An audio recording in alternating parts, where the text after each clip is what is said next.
Hello students, welcome to my YouTube channel aim on target. दोस्तों, आज हम लोग करने वाले हैं जैव प्रक्रम मैट्रिक एग्ज़ाम के लिए जो हम लोग कर रहे थे। इसका पार्ट 1 हम लोगों ने कर लिया था, ओके, जिसका लिंक डिस्क्रिप्शन में मौजूद है पूरे प्लेलिस्ट का, वहां से आप इसको कर सकते हैं। आज हम लोग करने वाले हैं इस पार्ट का ऑब्जेक्टिव का पार्ट 2, जिसमें लगभग 50 प्रश्न होंगे। 50 प्रश्नों का विस्तृत व्याख्या यानी फुल डिस्कशन के साथ हम लोग करेंगे, ओके। डिस्क्रिप्शन में सभी का लिंक मौजूद है। जो भी लड़का फ्री में मैट्रिक का तैयारी करना चाहता है, मैट्रिक की तैयारी बिल्कुल मुफ्त में अगर आप करना चाहते हैं तो आप हमारे इस चैनल से जुड़कर कर सकते हैं, जहां सभी विषय का पढ़ाई बिल्कुल मुफ्त में हो रहा है ऑब्जेक्टिव के साथ, ओके। साथ ही जो लड़के नए होंगे वो इस बात पे ध्यान देंगे कि सबसे पहले तो आपको चैनल को सब्सक्राइब कर लेना है और बेल आइकन को ऑन रखिएगा।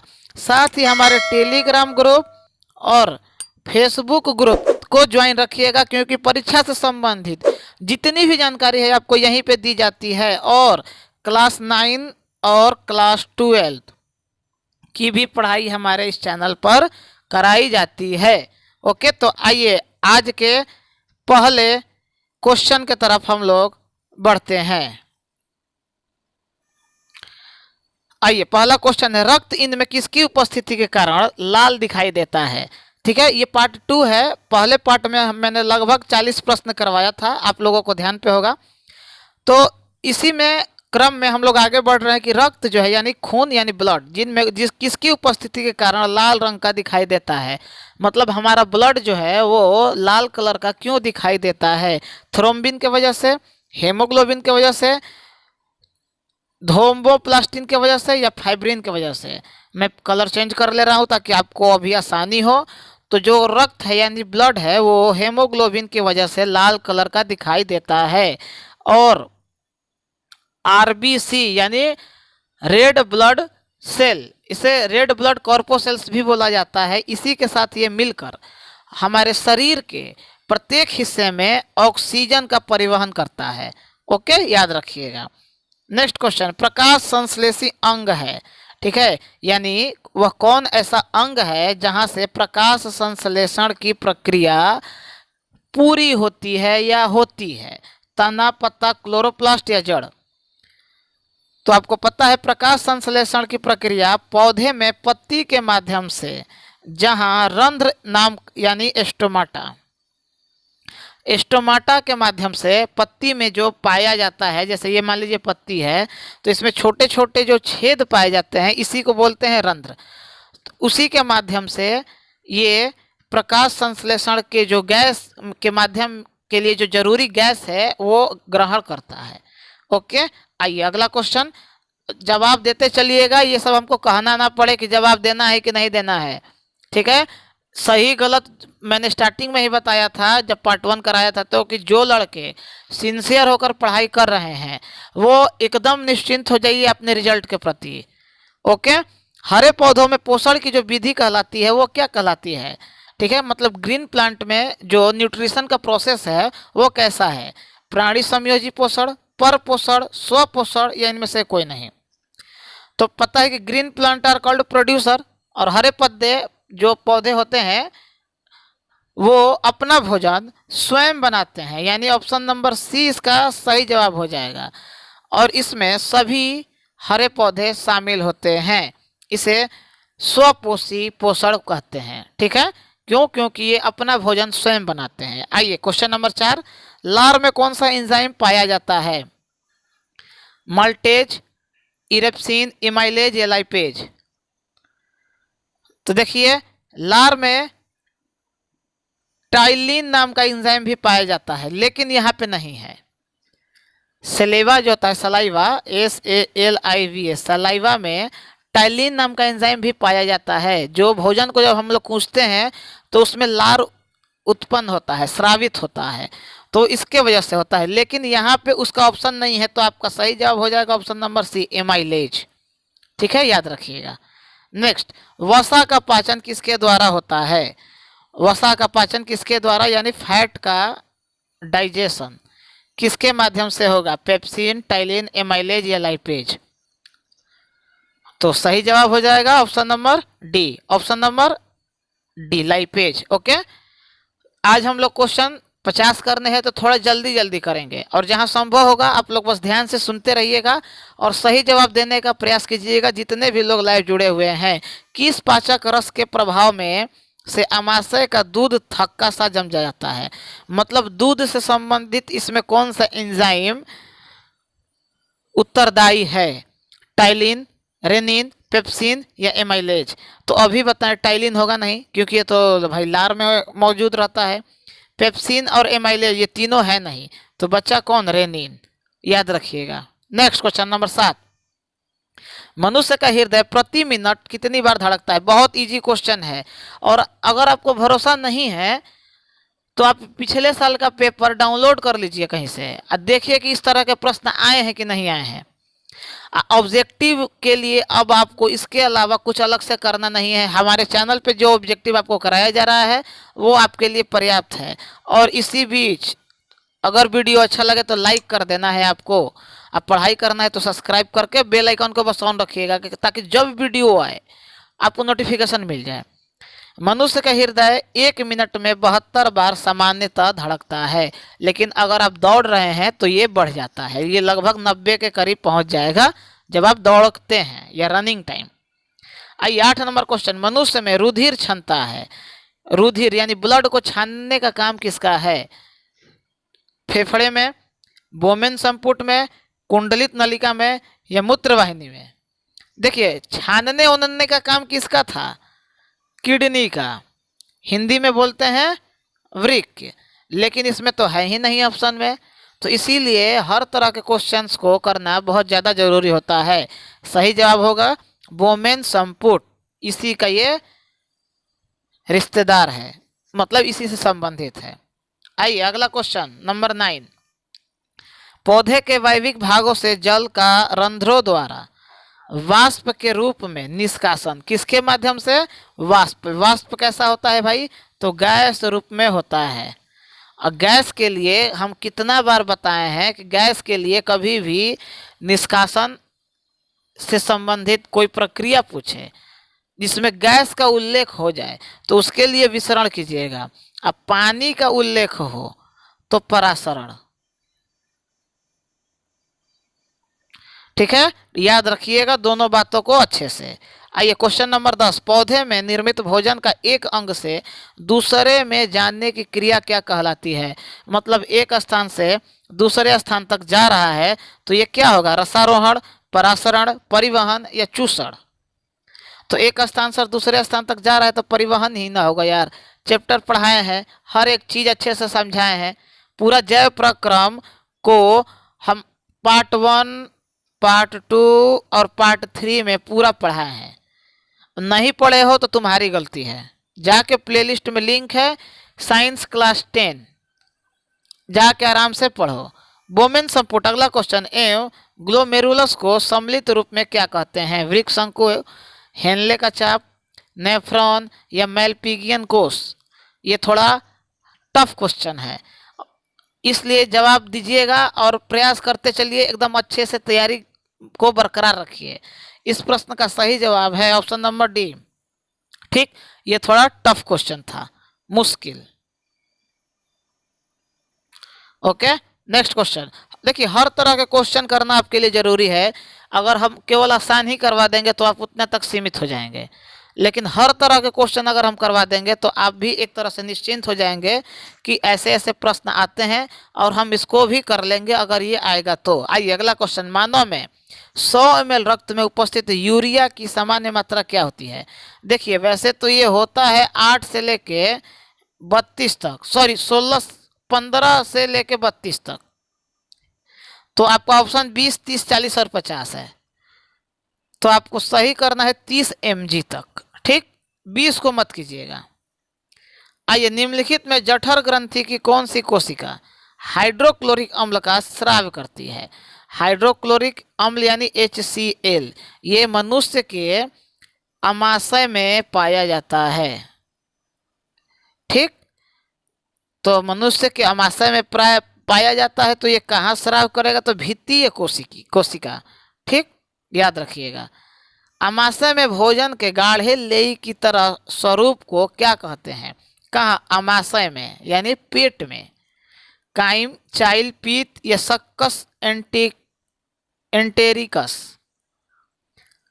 थोड़ा फास्ट करेंगे क्वेश्चन आज हम लोग, बताएं ही क्योंकि ज़्यादा क्वेश्चन है। तो इसको बोलते हैं, सही जवाब है option number A, chyme, CHYME। Next question 15 नंबर, ट्रिप्सिन नामक एंजाइम पाया जाता है पित्ताशय में, अग्नाशय में, आंत में या जठर रस में? ट्रिप्सिन पेनक्रियाज से संबंधित है, अग्नाशयी रस, याद रखिएगा। निश्वसन में निकली वायु की प्रतिशत बढ़ रहता है, मतलब कहने का मतलब कि जब निश्वसन होता है, इनहेलेशन और एक्सहेलेशन दो होता है ना, कि एक श्वास को अंदर लेना और दूसरे में श्वास को लेके बाहर छोड़ना, तो उसमें किसका प्रतिशत बढ़ा रहता है, मतलब जितना हम लेते हैं उससे ज़्यादा ही वह बाहर निकलता है। तो ये है कार्बन डाइऑक्साइड। और किसका प्रतिशत जितना लेते हैं उतना ही रहता है, तो वो है नाइट्रोजन। अब बोलेंगे सर नाइट्रोजन, अरे यार वायुमंडल से जब सांस ले रहे हो तो ऐसा थोड़ी है कि केवल कार्बन डाइऑक्साइड और ऑक्सीजन ही लोगे, हर चीज़ ना लोगे, लेकिन यूज हम लोगों के शरीर में दो ही चीज़ का है, किसका? तो कार्बन डाइऑक्साइड और ऑक्सीजन का। आइए 17 नंबर क्वेश्चन, दही के जमने में कौन सी क्रिया सहायक होती है? तो सबसे पहले तो समझ जाओ दही किसके माध्यम से जमता है, तो एक बैक्टीरिया है, बैक्टीरिया जिसका नाम है, याद कर लो, आता है लैक्टोबैसिलस।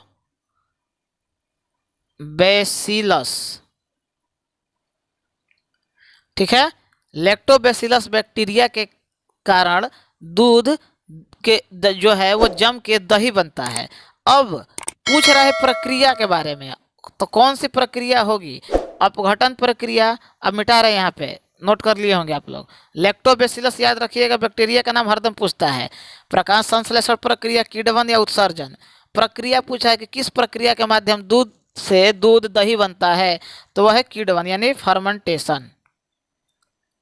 नेक्स्ट, कीटों के प्रमुख श्वसन अंग, मतलब कीट जो है वो सांस कहाँ से लेते हैं? गिल्स से, फेफड़े से, ट्रेकिया से या गिल कोष्ठ से? जवाब दीजिए। कीट कहाँ से श्वास लेते हैं? तो ट्रेकिया से, याद रखिएगा। फेफड़े से कौन लेते हैं? मनुष्य। गिल्स से कौन लेता है? तो मछली, याद है ही है आपको। आइए 19 नंबर क्वेश्चन, कोशिकीय धन कहा जाता है वसा को, प्रोटीन को, ग्लूकोज को या इनमें से कोई नहीं? बहुत इजी क्वेश्चन है, थोड़ा सा दिमाग लगाइए, आपको जवाब मिल जाएगा। तो जो लोग ऑप्शन नंबर सी दे रहे हैं उनका जवाब सही होगा। ग्लूकोज जब आप लेते हैं तभी तो आपको एक ऊर्जा मिलता है। 20, अवायविक श्वसन की पूरी प्रक्रिया कहाँ पूरी होती है? इंपॉर्टेंट, यानी एनारोबिक रेस्पिरेशन जो है वो पूरा कहाँ होता है? माइटोकॉन्ड्रिया में, कोशिका द्रव्य में, कोशिका झिल्ली में या केंद्रक द्रव्य में? जवाब दीजिएगा सभी अच्छे से समझ के, जो आए समझ में वही दीजिए, लेकिन दीजिए। सही जवाब है ऑप्शन नंबर बी, कोशिका द्रव्य में इसका जो प्रक्रिया है एनारोबिक रेस्पिरेशन का वो पूरा होता है। आइए 21 नंबर क्वेश्चन, मनुष्य का मुख्य नाइट्रोजनी उत्सर्जी पदार्थ क्या है? किसका? मनुष्य का। अमोनिया, यूरिया, यूरिक अम्ल या ग्वानिन? सही जवाब है option number B, urea. Okay, याद रखिएगा। आइए अगला क्वेश्चन, फाइब्रिनोजनित रहित प्लाज्मा को क्या कहते हैं? मतलब वो प्लाज्मा जिसमें फाइब्रोनोजिन जो है वो उपस्थित नहीं होता है। सीरम, लिम्फ, वंड पदार्थ या इनमें से कोई नहीं? तो इसको सीरम बोलते हैं। ओके, याद रखिएगा। जितना भी एमसीक्यू करवा रहे हैं यानी ऑब्जेक्टिव करवा रहे हैं, इससे बाहर आपका परीक्षा में नहीं आएगा, 90% हम गारंटी दे रहे हैं। लेकिन अगर आप ईमानदारी से कर लेंगे तो। आइए, रक्त में हल्के पीले रंग के चिपचिपे द्रव्य को क्या कहते हैं? तो रक्त में पूछ रहा है। प्लाज्मा, सीरम, बिम्बाणु या लसिका? प्रयास कीजिए क्लास को लाइव ज्वाइन करने का, क्योंकि जो लाइव में मजा है ना तुरंत जवाब देने का, वो बाद में वीडियो जो लड़के देखते हैं ठीक है देखिए, लेकिन प्रयास कीजिए लाइव ज्वाइन करने का। और सब्जेक्टिव भी करवाएंगे। अभी हड़बड़ाना बिल्कुल नहीं है, पहले पाठ पढ़िए, ऑब्जेक्टिव कीजिए, उसके बाद सब्जेक्टिव, हर चैप्टर वाइज हम गेस करेंगे। आइए, इस प्रश्न का सही जवाब है प्लाज्मा। 24 नंबर क्वेश्चन, फुसफुस सिराएं हृदय से किस वेशम में खुलती हैं? बाया अलिंद, दाया निलय, दाया निलय या बाया निलय? पढ़ाए थे हृदय वाला जो टॉपिक था, हृदय वाला टॉपिक में दाया अलिंद और बाया दोनों को समझाए थे। इसीलिए जो लड़के नहीं देखे हैं, प्लेलिस्ट में जाइए, साइंस क्लास 10 के नाम से है, आप वहाँ से अच्छे से पूरे चैप्टर को NCERT, जो आपका बिहार बोर्ड हो चाहे CBSE हो, आपका उसी से संबंधित प्रश्न करता है, तो उसी को हम पढ़ाए हैं, तो जाके आराम से पढ़ लीजिए। तो सही जवाब है ऑप्शन नंबर ए, बाया अलिंद। 25 नंबर क्वेश्चन, शुद्ध रक्त को हृदय से शरीर के विभिन्न भागों में जाने वाली रक्त वाहिनी कहलाती है? धमनी, सिरा, अलिंद या निलय? तो कौन सा है भाई? तो वो है धमनी, याद रखिएगा। वे पौधे जिनका पोषण सड़ी गली चीजों पर आश्रित रहता है उन्हें क्या कहते हैं? मतलब सड़े गले, डेड एंड डिकेइंग मैटर पे जो अपना जीवन के लिए पोषण प्राप्त करते हैं, यानी न्यूट्रिशन प्राप्त करते हैं, उन्हें क्या कहेंगे? परजीवी, मृतजीवी, स्वपोषी या परपोषी?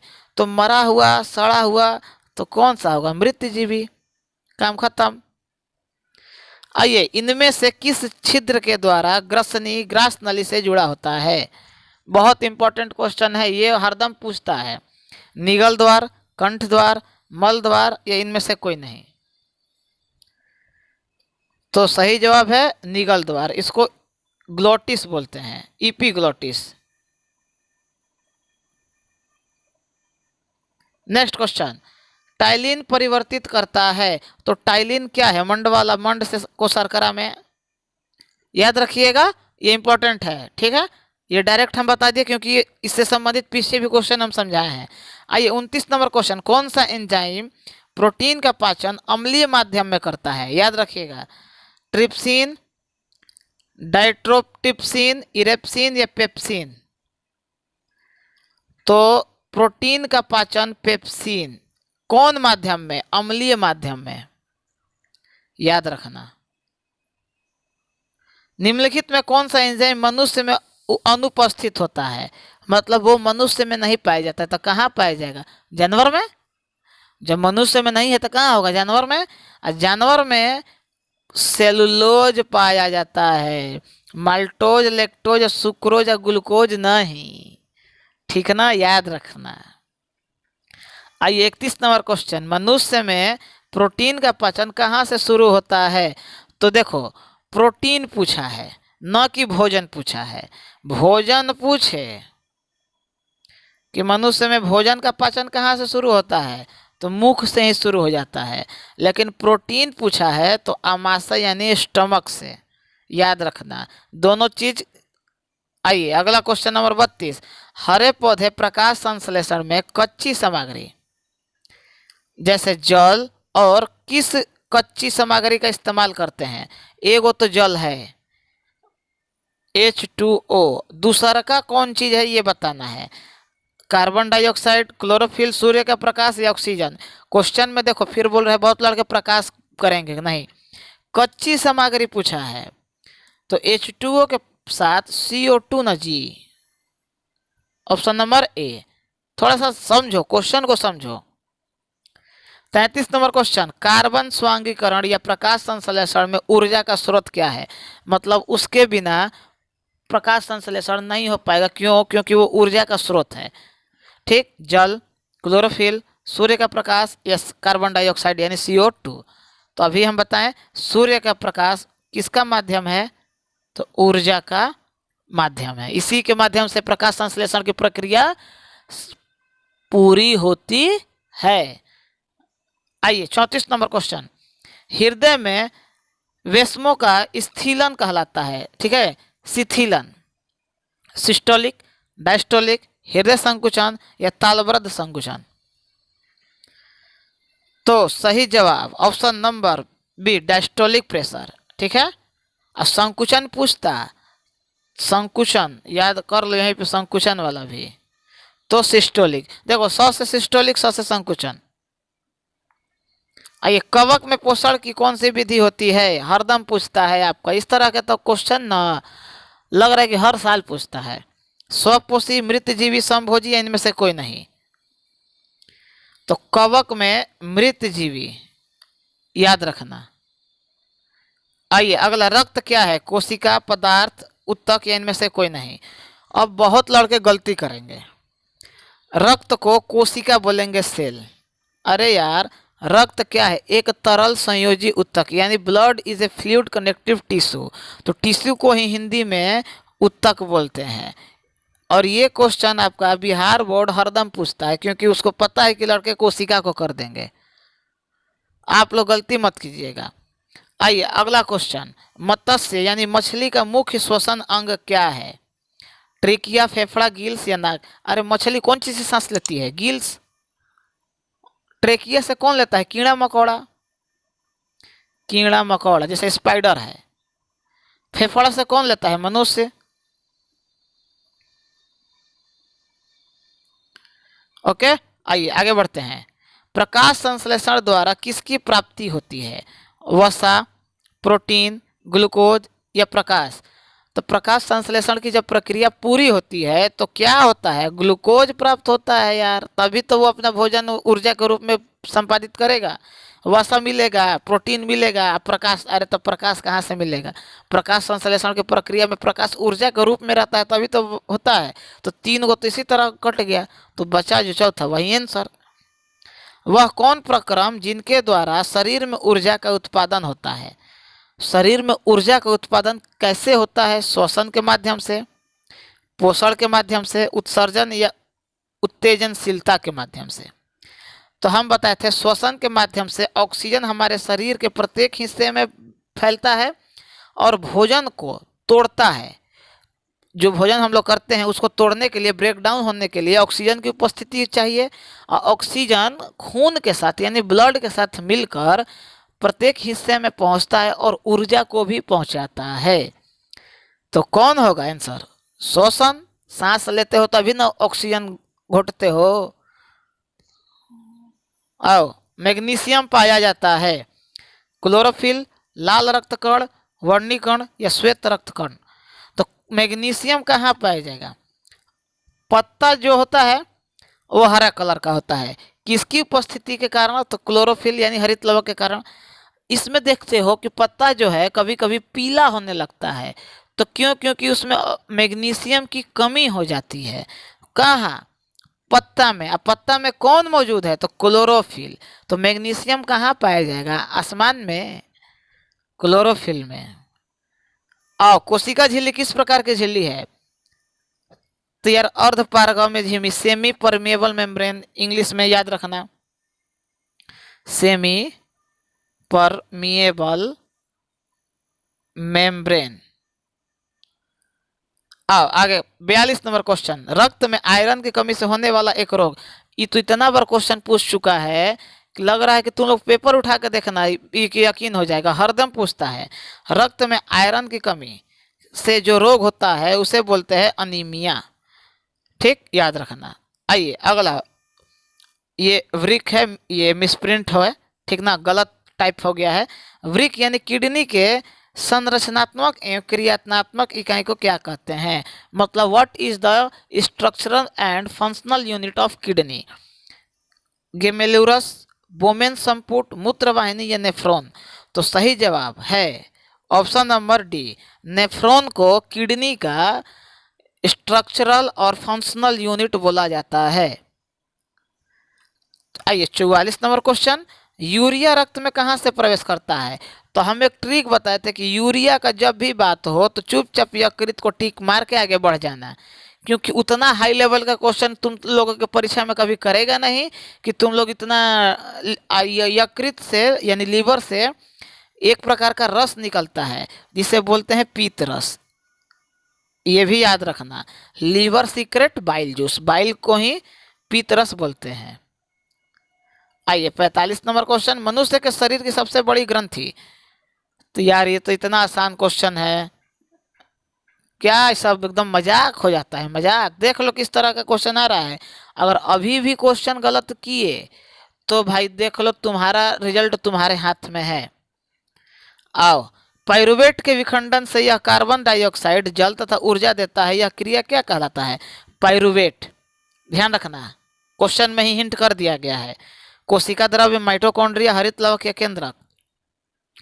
ज़्यादा से ज़्यादा थोड़ा शेयर ओवर करो कि हमको भी पढ़ाने में मजा आए और तुम लोगों को भी पढ़ने में मजा आए। सही जवाब होगा प्रश्न का क्या होगा, क्या होगा, क्या होगा? माइटोकॉन्ड्रिया। ओके, आइए, खुला परिसंचरण तंत्र यानी ओपन सर्कुलेटरी सिस्टम किसमें पाया जाता है? मनुष्य में, कॉकरोच में, घोड़ा में या ऊंट में? तो ओपन सर्कुलेटरी सिस्टम पाया जाता है कॉकरोच में। ओके, याद रखिएगा। 48 नंबर क्वेश्चन, क्लास खत्म होने के तुरंत बाद, अभी मतलब वीडियो क्वेश्चन कंप्लीट होने के बाद 2 बात हम बताएंगे आप लोगों के भलाई के लिए, उसमें आपका क्या राय है उसके अनुसार बताइएगा। कोशिका झिल्ली किस प्रकार की झिल्ली है? अपारगम, पारगम, अर्धपारगम, इनमें से कोई नहीं। तो ये तो क्वेश्चन करा दिए। कोशिका झिल्ली अर्धपारगम झिल्ली है यानी सेमी परमेबल मेम्ब्रेन है। आइए 49 नंबर क्वेश्चन, जठर ग्रंथि कहाँ पाई जाती है? आंख में, अमाशय में, यकृत में या अग्नाशय में? तो जठर ग्रंथि ऑप्शन नंबर बी। नेक्स्ट, प्रकृति में ऑक्सीजन का संतुलन कैसे बना रहता है? आज का आखिरी क्वेश्चन। 50 में से कितना सही किए हैं आप लोग? सभी लोग बताएंगे। जो लोग लाइव देख रहे हैं वो भी वीडियो खत्म होने के बाद, और जो लोग बाद में देख रहे हैं वो भी बताएंगे कितना क्वेश्चन खुद से सही किए हैं। तो प्रकृति में ऑक्सीजन का संतुलन बनाने के लिए प्रकाश संश्लेषण प्रक्रिया होता है। ओके, अब यहाँ पे आप लोगों को 2 बात ध्यान रखना है, वो है कि हम लोगों ने बायोलॉजी का एक चैप्टर कंप्लीट कर लिया है, पढ़ाई किए और उसका ऑब्जेक्टिव किए। ओके, अब फिजिक्स शुरू किया जाए या केमिस्ट्री, ये बताइएगा ज़्यादा से ज़्यादा। अभी नहीं, वीडियो ख़त्म होने के बाद हम पोल डाल देंगे। अब पोल नहीं भी डालेंगे तो भी बता दीजिएगा, ठीक ना? अब उतना परेशान मान लीजिए ध्यान से उतर गया तो आप लोग कमेंट में बता दीजिए कि प्रकाश वाला चैप्टर शुरू करें फिजिक्स का, कि केमिस्ट्री का रासायनिक अभिक्रिया एवं समीकरण वो शुरू करें। और अभी जो लड़के परेशान हैं, हड़बड़ाते रहते हैं कि सर ये पढ़ाइए वो पढ़ाइए, एक लाइन में बात सुन लीजिए। विज्ञान चल रहा है एक तरफ, ठीक, और दूसरे तरफ सामाजिक विज्ञान चल रहा है। अभी ये कंप्लीट आधा आधा हो जाएगा पूरा, तब जाके हिंदी, मैथ और इंग्लिश का ऑब्जेक्टिव आएगा। ध्यान से सुन लीजिए, ऑब्जेक्टिव आएगा। आपको हिंदी का कहानी खुद पढ़ना है, इंग्लिश का भी कहानी खुद पढ़ना है। अगर संभव होगा तो हम ठीक है समराइज कर देंगे, लेकिन ऑब्जेक्टिव हम देने का वादा कर रहे हैं। अब मैथ का भी ऑब्जेक्टिव ही आपको मिलेगा, क्योंकि यूट्यूब पे आपको ज़्यादा से ज़्यादा हमारे इस चैनल के माध्यम से ऑब्जेक्टिव प्रोवाइड किया जा रहा है सब्जेक्टिव के साथ। अब जो लड़के मैथ के लिए बार बार बोल रहे हैं, तो अभी मैथ पॉसिबल नहीं हो पा रहा है। और वैसे सभी लड़के यही बोल रहे हैं, चाहे कमेंट हो, चाहे इंस्टाग्राम हो, चाहे फेसबुक हो, चाहे टेलीग्राम हो, कि सर मैथ हम लोग अपने इंस्टीट्यूट में कोचिंग में पढ़ रहे हैं, आप सिर्फ ऑब्जेक्टिव करवा दीजिए। तो ठीक है भाई, हम ऑब्जेक्टिव करवा रहे हैं। और जहां अगर हमको लगेगा कि ये चैप्टर थोड़ा इम्पोर्टेंट है, या जब परीक्षा के नज़दीक हम आपको ऑब्जेक्टिव करवाएंगे, तो वहाँ पे हम आपको बोर्ड पे सामने आके आपको भी पढ़ा देंगे।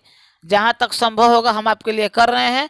और इसके बाद भी अगर आपका कोई समस्या है तो थोड़ा सा मैनेज आपको करना पड़ेगा। हिंदी और इंग्लिश दोनों मीडियम के लिए लड़कों के लिए बस मेरा यही सलाह है कि थोड़ा सा आप लोग मैनेज कीजिए। बाकी हम अपने तरफ से पूरा 100% प्रयास कर रहे हैं। तो मिलते हैं नेक्स्ट वीडियो में। सब्सक्राइब नहीं किए हैं तो सब्सक्राइब कर लीजिएगा। और फिर एक बार बोल रहे हैं, फेसबुक और टेलीग्राम ग्रुप को ज्वाइन कर लीजिएगा। सारी सूचना आपको यहीं पे प्रदान की जाती है। तो आज हम लोगों ने जय प्रक्रम पार्ट का पार्ट 1 और पार्ट 2 ऑब्जेक्टिव का कंप्लीट कर लिया, जिसमें लगभग 100 क्वेश्चंस हम लोगों ने किया है। और साथ ही इसके साथ और जो हम व्याख्या के रूप में बताए हैं, तो लगभग आपका 150 प्रश्न इस चैप्टर से तैयार हो गया। तो एकदम रट जाइएगा, एक भी क्वेश्चन परीक्षा में से जब छूटना नहीं चाहिए और इससे बाहर नहीं आएगा, एकदम निश्चिंत रहिए। अब परीक्षा के नज़दीक हम आपको क्या करवाएंगे, प्रीवियस ईयर का क्वेश्चन यानी पिछले लगातार 5 साल का पेपर आपको करवा देंगे, निश्चिंत रहिए एकदम। तो मिलते हैं नेक्स्ट वीडियो में, तब तक के लिए अब हमें इजाज़त दीजिए। गुड बाय, टेक केयर, जय हिंद, जय भारत।